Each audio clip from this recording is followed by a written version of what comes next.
Bismillahirrahmanirrahim. Assalamualaikum warahmatullahi wabarakatuh. Alhamdulillahi rabbil alamin. Wassalatu wassalamu ala asyrafil anbiya'i wal mursalin wa ala alihi wa sahbihi ajma'in, amma ba'd. Qala Allah ta'ala fi kitabihil karim, a'udzu billahi minasy syaithanir rajim. Ya ayyuhalladzina amanu liyasta'dzinkumul ladzina malakat aymanukum walladzina lam yablughul hulma minkum thalatha marrat min qabli salatil fajr wa hina tad'una thiyabakum min adh-dhahirati wa min ba'di salatil isya thalathu awratin lakum laisa 'alaikum wa la 'alaihim junahun ba'dahum tawafuna 'alaikum ba'dukum 'ala ba'din kadzalika yubayyinu Allahu lakumul ayat wallahu 'alimun hakim. Wa idza balagha al-atfalu minkumul huluma falyasta'dhinu kama ista'dhana alladhina min qablihim kadzalika yubayyinu Allahu lakum ayatihi wallahu 'alimun hakim. Shadaqallahul azim. Bapak-bapak, ibu-ibu jemaah zuhur yang dimuliakan Allah Subhanahu wa taala. Pada zuhur ini kita bersama dengan firman Allah Subhanahu wa taala yang terdapat di dalam surah An-Nur. Terdapat di dalam surah An-Nur yaitu ayat 58 dan ayat 59. Yang mana ayat 58 di dalam surah An-Nur ini merupakan ayat yang ke-59 di dalam susunan urutan Al-Quran, yang mana ke-59 ayat yang dimulai dengan panggilan Ya ayyuhalladzina amanu. Di dalam ayat ini Allah Subhanahu wa taala memberikan pelajaran-pelajaran kepada kita. Mari kita simak apa yang merupakan isi daripada ayat ini, yang mana Allah Subhanahu wa taala memulai pesan-pesannya di dalam ayat ini dengan panggilan Ya ayyuhalladzina amanu. Pertama sekali yang dipanggil adalah hai orang-orang yang betul-betul meyakini bahwa Allah sebagai Tuhannya, Nabi Muhammad SAW sebagai Rasul dan panutan, sebagai contoh hidupnya, dan Islam sebagai jalan hidupnya, yaitu orang-orang yang betul-betul beriman kepada Allah, beriman kepada hari pembalasan, bahwa ada hari sebelum setelah di dunia ini. Dunia ini adalah kampung ataupun tempat kita beramal, sedang akhirat di situ nanti tempat kita diperhitungkan dan menerima seluruh balasan amalan kita. Kemudian orang-orang yang beriman kepada malaikat, beriman kepada kita, beriman kepada Rasul, kemudian beriman kepada Allah. Orang-orang yang beriman ini dipanggil oleh Allah di dalam ayat ini, hai orang-orang yang beriman. Kemudian panggilan ini adalah panggilan kasih sayang. Dipastikan kalau Allah memanggil kita dengan sifat yang sangat Dia cintai, yaitu sifat iman dalam diri kita, berarti ini adalah panggilan kasih sayang. Maka apa yang menjadi isi daripada panggilan ini, itu semuanya adalah rahmat, nikmat dan kasih sayang Allah kepada kita. Walaupun itu berupa perintah dan berupa larangan atau berupa aturan-aturan. Mari kita simak apa yang dipanggil orang beriman di dalam ayat ini. Dan ini juga menunjukkan kepada kita bahwa konsekuensi sebagai orang-orang yang beriman harus melakukan apa yang Allah perintahkan dalam ayat ini di antaranya. Apa itu? Ya ayyuhalladzina amanu liyasta'dzinkumul ladzina malakat aymanukum walladzina lam yablughul huluma minkum thalatha marrat. Hai orang-orang yang beriman, hendaklah minta izin kepada kamu alladzina malakat aymanukum, yaitu orang-orang yang kamu memiliki, orang-orang yang kamu miliki mereka. Mereka maksud di sini adalah hamba-hamba sahaya, baik itu hamba-hamba sahaya laki-laki atau hamba sahaya perempuan. Dan termasuk orang-orang yang biasa di dalam rumah kita, seperti pelayan-pelayan, khadimah yang ada di dalam rumah kita. Walladzina lam yablughul hulma minkum. Jadi siapa yang harus minta izin di sini kepada kamu? Yang pertama budak-budak kamu, para pelayan-pelayan kamu, dan orang-orang yang ada di dalam rumah kamu, baik itu anak-anak kamu, baik itu anak laki-laki kamu, atau anak perempuan kamu yang ada tinggal bersama kamu di dalam rumah. Tetapi mereka itu apa? Mereka belum sampai umur balik, masih kecil.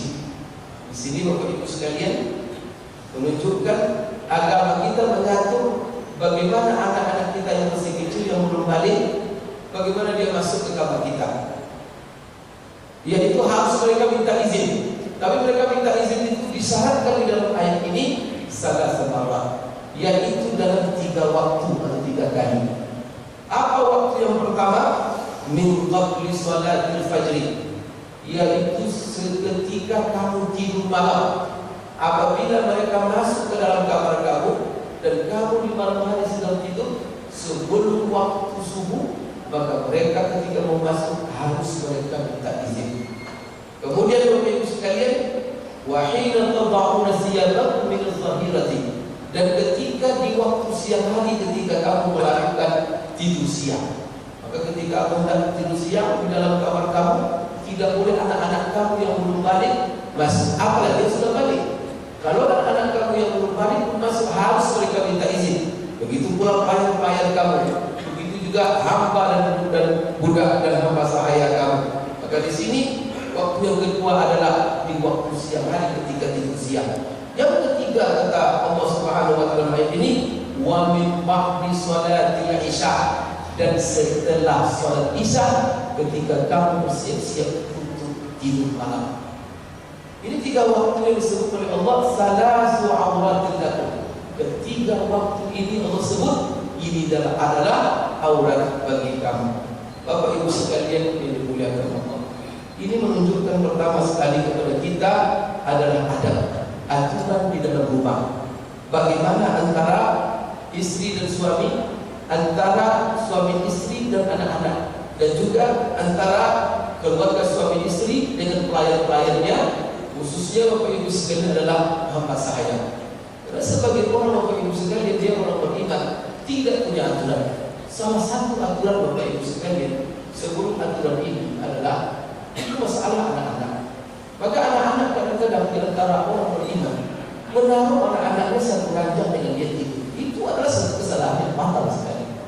Apalagi anak-anak yang sudah balik, yang sebelum balik saja tidak boleh kita bawa dia tidur satu ranjang dengan kita. Khususnya mereka yang sudah tahu, Bapak Ibu sekalian, hal-hal yang berkenaan dengan perempuan. Kalau dalam sekarang itu dia sudah mengetahui masalah seks. Karena ini adalah membuat hal yang tidak baik di dalam hubungan rumah tangga. Oleh karena itu, pertama sekali orang tua kalau sudah punya anak dan anaknya sudah besar, walaupun dia belum balik tapi sudah cerdik, harus dia pisah tempat tidur dengan anak-anaknya. Yang kedua, anak-anak itu sendiri antara anak-anak itu tidak boleh mereka disatukan dalam satu ranjang. Walaupun mereka boleh nanti satu kamar, tetapi ranjangnya harus berbeda. Dan banyak sekali masalah-masalah yang terjadi sekarang Bapak Ibu sekalian. Mohon maaf, hal yang tidak diinginkan. Kenapa? Karena masalahnya hal ini tidak dijaga. Kenapa Allah Subhanahu wa taala membuat aturan-aturan seperti ini? Ini aturan-aturan seperti ini sebenarnya adalah sifatnya preventif. Itu sifatnya menjaga-jaga supaya tidak terjadi hal yang dilarang. Karena Allah Subhanahu wa taala coba melarang kita berzina, Allah melarang kita bergaul bebas, Allah melarang nanti hubungan seks sesama daging sesat sesama jenis seperti yang kita sebut dengan LGBT. Kenapa aturan-aturan ini dibuat? Kan sekarang berapa banyak anak-anak terlibat di dalam kadang-kadang bergaul bebas dengan saudaranya sendiri. Kalau satu ranjang kadang-kadang dia laki-laki dan perempuan, apa terjadi? Jangan laki-laki dan perempuan, laki-laki dengan laki-laki saja satu ranjang, itu berbahaya sekali. Itu akan rentan membuat dia memperlakukan dan akan mendidik dia untuk melakukan perlakuan yang menjijikkan itu LGBT. Maka berapa banyak kadang-kadang anak-anak ketika dia di luar, dia jauh dari orang tuanya, perlakuan itu disambungnya, dicari dia teman-temannya. Kenapa? Karena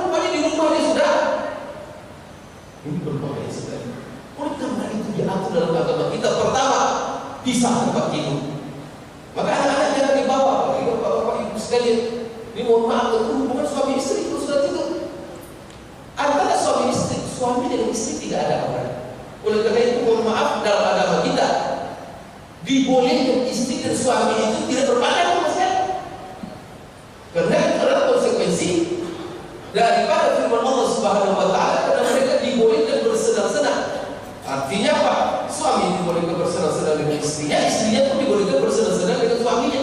Oleh karena itu tidak ada ulama yang mengharamkan bahwa apa? Umpamanya tidak berpakaian sama sekali perempuan atau seorang istri dengan suaminya. Tidak ada itu. Tapi dari adab lebih baik apa? Suami juga menjaga, kemudian istri juga menjaga, sampai supaya jangan masing-masing sampai melihat kepada yang lain kemaluannya. Kan itu yang perlu dijaga secara. Tapi itu bukan tidak wajib. Kalau seandainya, pokoknya dia tidak berpakaian sama sekali antara suami istri, dia tidak ada masalah dan tidak ada dosa antara keduanya. Karena memang begitulah yang Allah tetapkan antara mereka berdua. Sekarang bagaimana keberadaan anak di dalam kamar kita? Maka ketika anak baru sudah cerdik, kita masukkan dia satu ranjang dengan kita. Setelah itu bapak ibu tidak berpakaian. Apa yang terjadi? Kesan apa yang terjadi dalam pendidikan anak-anak? Ini sangat berbahaya sekali. Oleh karena itu bapak ibu sekalian, ayat ini pertama sekali menuntut kepada kita, dan ini Rasulullah sudah tegaskan bahwa anak-anak kalau sudah cerdik, apalagi sudah balik, jangan sampai mereka tidur satu ranjang, dan jangan mereka sampai tidur satu selimut. Kalau seandainya kita punya kamar banyak, bisakah mereka di kamar-kamar? Kalau seandainya kita tidak punya kamar banyak, ya karena komfort masing-masing orang kan, ada rumahnya cuma tipe 6x6 apa, tetapi dipisahkan. Masing-masing punya kasur sendiri. Kalau bisa dijalankan, untuk apa? Mewaspadai terjadinya hal-hal yang tidak diinginkan oleh agama. Karena agama itu Bapak Ibu sekalian, dia tidak hanya mengharamkan hebatnya hukum Islam itu. Dia tidak hanya melarang sesuatu, banyak dilarang kita berzina. Zina itu haram hukumnya, dan itu perbuatan terlaknat, perbuatan yang keji. Tetapi Allah Subhanahu wa taala bukan hanya mengharamkan zina, tetapi mengharamkan seluruh wasilah, seluruh sarana, seluruh perbuatan yang mengiring kepada zina. Oleh karena itu apa? Pacaran banyak berdua-duaan laki-laki dan perempuan yang bukan mahram diharamkan. Sekalipun nanti buat cewek atau buat cowok dengan cewek itu mengatakan kami tak membuat apa-apa kok, kami cuma berdua-duaan, kami minum, tetap hukumnya haram. Maka Rasulullah mengatakan la yatlubanna rajulun bimra'atin wa syaitanu salisuhuma. Tidak boleh berdua-duaan laki-laki dan perempuan. Kenapa kata Rasulullah? Karena setan adalah ketiga. Maka hukum pacaran itu, yang arti pacaran itu berdua-duaan, anak laki-laki kita dengan seorang perempuan, atau anak perempuan kita dengan seorang laki-laki yang belum diikat dengan hubungan akad nikah, haram hukumnya. Dan itu disebut dengan pacaran. Maka pacaran itu Bapak Ibu dalam Islam itu haram. Kenapa? Walaupun dia mereka tidak membuat apa-apa. Kenapa saya begini? Hati-hati nak ya, jangan berbuat macam-macam ya. Pokoknya kan berjalan berdua saja. Alhamdulillah Bapak Ibu sekalian, pacaran berjalan dua-duaan sendiri haram ya. Zina itu haram, dan seluruh jalan membawa kepada zina itu haram. Maka kita kalau seandainya ada orang melihat yang porno saja, melihat yang porno itu, Bapak Ibu sekalian haram. Kenapa? Karena juga mengiring kepada perbuatan zina. Maka apapun yang dilakukan oleh seseorang kalau dia melakukan wasilah, maka disitu ada namanya sirku syariah. Maka agama kita itu preventif, menutup seluruh jalan-jalan yang membawa kepada kerusakan, membawa kepada hal-hal yang dilarang oleh agama. Termasuklah aturan dalam rumah tangga. Maka dalam rumah tangga kita suami istri, kita dalam rumah itu ada suami istri, itu hubungannya yang bisa katakan bebas. Tidak berpakaian mereka berdua sama sekali, silakan. Tapi yang kedua Bapak Ibu sekalian, ada anak. Kadang-kadang kita tempatkan dalam rumah kita ibu kita, kita tempatkan dalam rumah kita saudara kita, dan kadang-kadang kita punya pelayan yang melayani di rumah kita ini. Ada yang 24 jam, ada yang siang saja, ada yang malam saja, ada yang per jam. Kalau di dalam Islam, Bapak Ibu sekalian, di zaman dulu ada budak-budak hamba sahaya yang memang mereka di dalam rumah itu tinggalnya. Dengan hamba sahaya itu adalah milik daripada orang yang punya rumah. Bapak Ibu sekalian, diatur oleh Islam hubungan di dalam rumah tangga.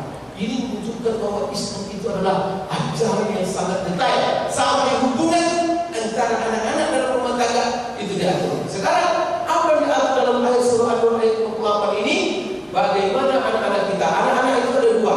Yang pertama sekali anak-anak yang sudah balik. Di sini diberikan beberapa kategori. Pertama, anak yang belum balik. Yang kedua, anak yang sudah balik. Maka di dalam ayat ini diistilahkan walladzina lam yablughul huluma minkum, yaitu anak-anak kamu, baik laki-laki atau perempuan, yang mana mereka itu belum balik. Apa tanda mereka belum balik? Kalau dengan umur mereka 15 tahun. Kalau perempuan secara khusus apabila haid. Rata-rata kalau perempuan 12 tahun sudah haid, maka dia sudah balik. Kalau laki-laki apa tanda baliknya? Bahwa dia sudah mimpi. Kalau orang tidak nampak mimpi, atau dia sudah tumbuh kumisnya, atau bulu ketiaknya, atau bulu kemaluannya sudah tumbuh, itu adalah menunjukkan bahwa seorang laki-laki itu balik. Kalau seandainya tanda-tanda ini tidak nampak di dalam tubuhnya, apa yang menjadi tanda? Umur 15 tahun. Berarti di bawah 15 tahun belum balik. Setelah 15 tahun ke atas, itu dianggap sudah balik. Bagaimana hukumnya? Aturan-aturan yang harus diperhatikan dalam rumah. Kalau dia belum balik, maka dia silakan masuk ke dalam kamar Bapak Ibu sekalian, kecuali di 3 waktu harus mereka minta izin masuk. Di lain di 3 waktu ini silakan masuk ke dalam kamar kita tanpa izin, ada masalah. Ini bagian kembali. Apa itu waktu yang 3? Yang pertama setelah Isya. Maka setelah Isya, kenapa setelah Isya? Karena Bapak Ibu suami istri mau tidur.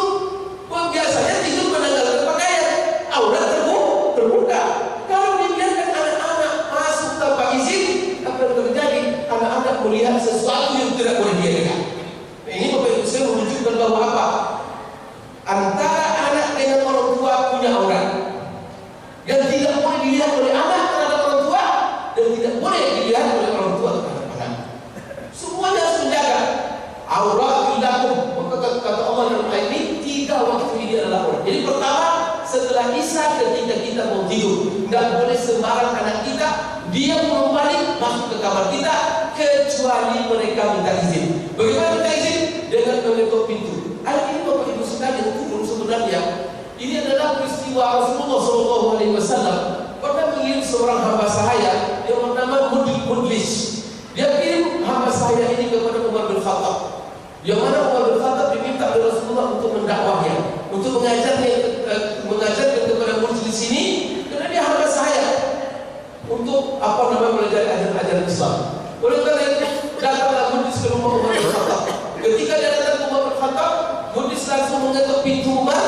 Ketika itu apa? Umar tak bukakan, tetapi Mudlis langsung mengetuk pintu, langsung masuk dia. Pas dia masuk, ketika itu Umar lagi tidur. Dan pas Umar bangun, dia mulai basuh. Ketika dia mulai basuh, Mudlis memperhatikan auratnya. Karena ketika itu Umar tidur siang dan auratnya lagi terbuka dan dilihat oleh Mudlis. Maka dia beristighfar dan memohon kepada Allah Subhanahu wa taala, ya Allah, turunkanlah kepada kami ayat atau larangan yang mengatur bagaimana tata cara anak-anak kami, laki-laki kami, anak-anak perempuan kami, saudara-saudara perempuan kami, kemudian juga hamba-hamba sahaya kami, bagaimana mereka tata cara masuk.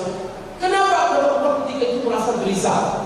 Oleh karena itu dia adukan peristiwa ini kepada Rasulullah SAW, dan dia sebelum itu memohon kepada Allah supaya diturunkan ayat yang mengatur tentang ini. Maka Umar bin Khattab, Bapak Ibu sekalian, banyak ayat dalam Al-Quran itu yang diturunkan oleh Allah, dan itu sebelum ayat itu turun, Umar telah berdoa kepada Allah, meminta kepada Rasulullah supaya Allah mengatur masalah ini. Salah satunya adalah ayat tentang hijab perempuan. Itu juga permintaan Umar langsung kepada Rasulullah SAW.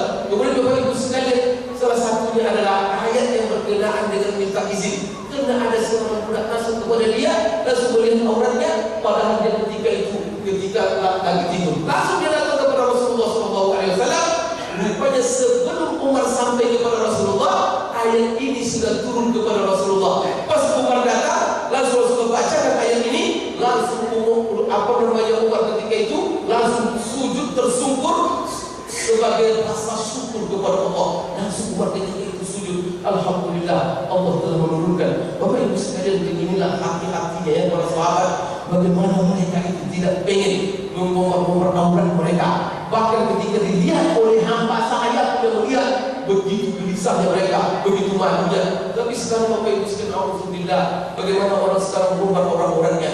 Bahkan bukan hanya dalam rumahnya, bahkan Bapak Ibu sekalian, alhamdulillah, di luar rumah, di jalan apa, kadang-kadang bapak-bapak kadang-kadang enak saja berbicara pendek di tengah jalan sambil maraton, padahal itu paha itu adalah aurat.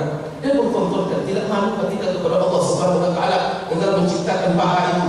Oleh karena dia menciptakan paha, dia menciptakan kita, dan dia boleh membuat aturannya. Apa yang boleh dibuka, apa yang tidak boleh dibuka. Maka yang tidak boleh dibuka jangan dibuka. Kemudian yang boleh dibuka silakan. Kita komitmen. Kenapa? Karena kita semua apa yang kita pakai dalam hidup ini adalah semuanya titipan Allah, semuanya amanah Allah. Oleh karena itu apa? Kita gunakan sesuai dengan aturan-aturan yang telah ditetapkan Allah. Jangan dikira diri kita ini milik kita. Diri kita ini adalah milik Allah Subhanahu wa taala. Oleh karena itu kita tidak bisa apa-apa dengan hidup kita ini. Tidak mati kita. Kalau Allah katakan miskin kita, ketika kita sakit kita